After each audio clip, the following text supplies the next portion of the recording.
Hey everybody, welcome to Obscurities in Miniatures. It's Monday, which means, as always, it's time for our weekly painting progress.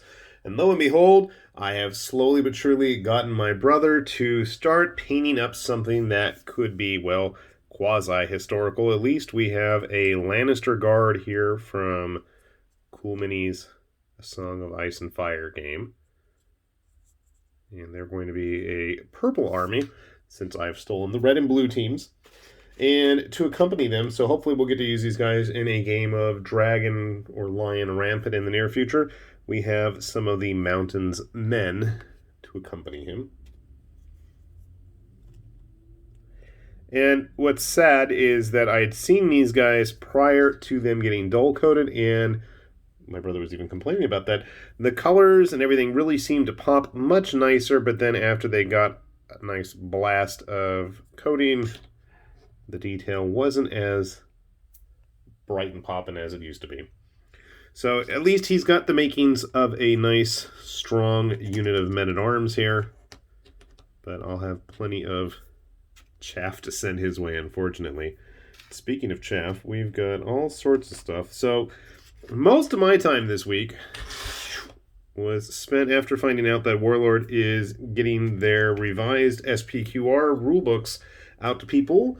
If you go ahead and purchase anything off of the website, for the next few weeks at least, I went ahead and started painting up some of the Republic Romans that I have. I did use the water slide decals that were included, and despite the fact that I can't stand having to clip off the hilt of the Gladius for the guys that are supposed to be carrying it, we went ahead and went predominantly with slings as it is. So something different.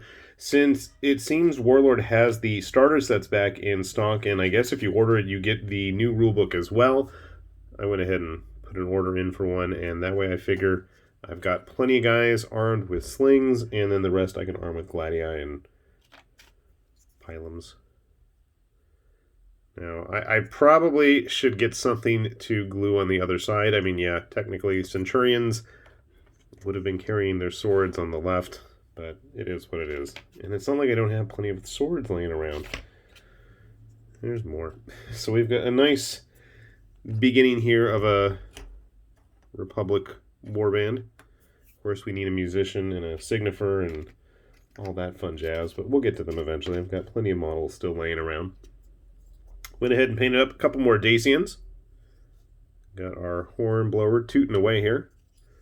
And then our fancy shield man here. Trampling the grass, ready to go stab some Romans. And who wouldn't want to do that, right? Somebody's in a panic. This guy was made with parts of stuff. I don't even know where everything came from at this point. I think that might be an Afghan body. I think that's an old Mordheim head. No, maybe it's not a Mordheim head. The hands are Mordheim. The head is Ghost Archipelago, one of the crewmen. But he can join in the Roman bashing there. Alright. Speaking of Romans, I showed this off the other day, but we finished one of the Cataphracts from Gripping Beast, and I gotta say, I'm really happy with this thing.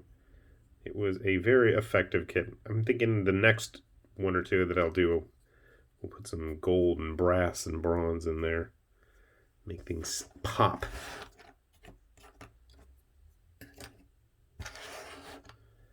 Alright. We finished up the last two runaways that go with Lord Cooper that he can chase around and get activation tokens with. They're not much to look at, but then again, that's fine by me. I'm gonna start Lord Cooper here eventually. We'll get around to it. And then one of the newer is the Arms Master for the Warlocks. I don't know. The Warlocks are one of the few gangs I've steadily, regularly painted. I should have some Cawdor coming next week, though, for reasons. They're almost done. Let's see what else. Oh, an old Legends of the Five Ring guy. I don't know which clan he's supposed to be. Maybe he's unaligned. I don't know. But the fun thing about painting samurai models like this is you can literally just put any color and it would probably work. It honestly, truly probably would work. But he is an older metal figure, and I just love the big Kanabo metal clubs ready to go to bat against his enemies. Hopefully we'll get to play Test of Honor too. I gotta paint it more Ashigaru guys for that. Couple of random prints that we worked on this week. It's a Furbolg from Gamak. Came out pretty decent. Of course, I don't think he should be technically carrying a blade, but it is what it is.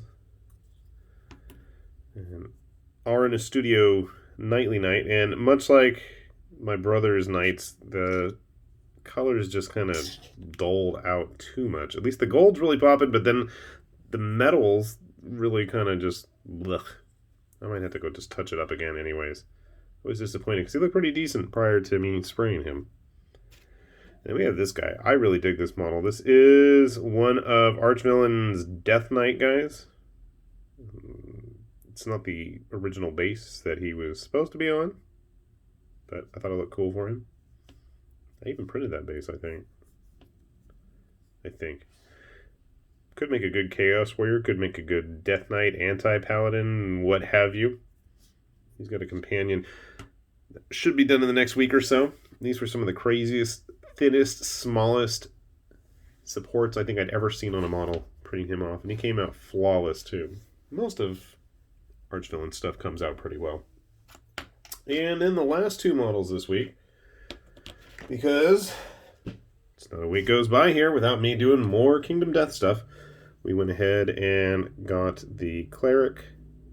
I think, yeah, that is the Cleric, I think, from Echoes of Death 2, since the first box is finished. And then the Gladiator as well. I mean, I know it's not the best paint job, but she's finished, and that's, to me, what's more important. If you guys can knock out a better paint job, by all means, please show them off. Tag me on Instagram. Let me see them. I love taking a look at people's work. Speaking of taking a look at people's work, I've been getting bombarded lately with all sorts of people asking advice on sculpting, on releasing figures, on what they should be putting out there on the market. I don't know. I'm kind of curious to see if people are that interested in what I have to say. I don't know. Maybe I was thinking of doing something with Patreon. People are into that kind of thing. I feel like I do know my subject matter, but don't know if there's enough of a demand for my consultations. I thought that was kind of funny. I don't know. I went ahead and ended up donating, since I don't make a ton with Patreon. I went ahead and ended up donating down to Texas with all the crap that was going on with the sucky weather. Hopefully everybody out there is doing okay.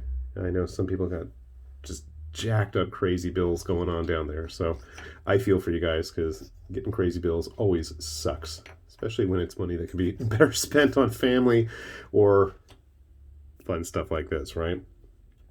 So anyways, hopefully everybody out there is staying safe, staying healthy, and doing what you got to do to clean up those piles of shame. I know I'm working my way through it. I got my first poke from Pfizer the other day, and other than my arm being sore, I am itching for dose number 2 so we can finally get back to playing games in person again. So hopefully all of you are going to be doing the same, and I am looking forward to rolling absolutely terrible against you all, like I usually do. Until that time comes, this has been High Lord Tamberlane with Obscurities and Miniatures, saying thanks for watching, and we will see you back here soon. Bye-bye.